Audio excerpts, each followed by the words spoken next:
What's going on, everybody? Gamer King Tar Heel back with another PlayStation Vita review. Today we're going to look at Sunflowers, a downloadable title off the PSN that is one of the least expensive games you're going to find on the PlayStation Network at about $4 US. Sunflowers has a very simple yet addictive gameplay model. You control the sun and you shoot beams of heat down to the ground. The object is to time your sunbeams to cross with the clouds, and this will produce water that will then hit the plants below. Once a plant has enough water, he'll blossom and produce more seeds for you to water.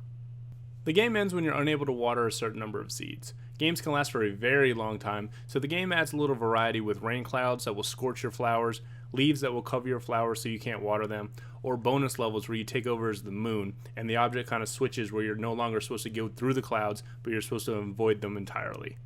All of these help, as any variety is good variety in a puzzle game, but the basic gameplay is a lot like whack-a-mole, as you try to keep all of your flowers watered while blossoming your flowers for more seeds to keep everything going. Graphically, the game is simple, yet it displays in full HD. The colors are vibrant and clear. It's not doing a whole lot, but what it does do, it definitely tries to do well, and it looks great. The game controls good as well, but they're almost exclusively touchscreen controls. I would have liked to see them use an analog stick in some way, just so I don't have to get fingerprints all over my screen every time I want to play Sunflowers.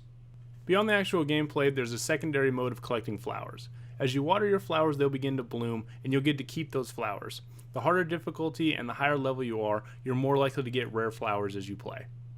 Fear not though, for those lacking the dexterity to get to the higher levels, the game allows you to breed different flowers together to collect rare ones. This is actually quite enjoyable, and it makes you feel like there are two different opportunities to get rare flowers. The game features two different sets of flowers and two different levels. There's the traditional and the tropical, and it seems like there will be more to come.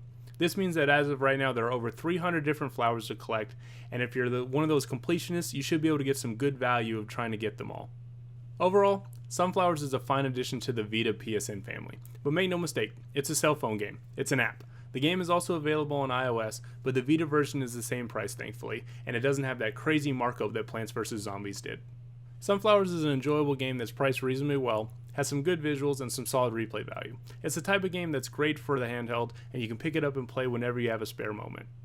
Sunflowers also represents the other end of the spectrum when it comes to the Vita. Not just console-like games or console-quality games, but all good games should be welcome on the Vita. And as long as the price is competitive, there's room for both on my Vita.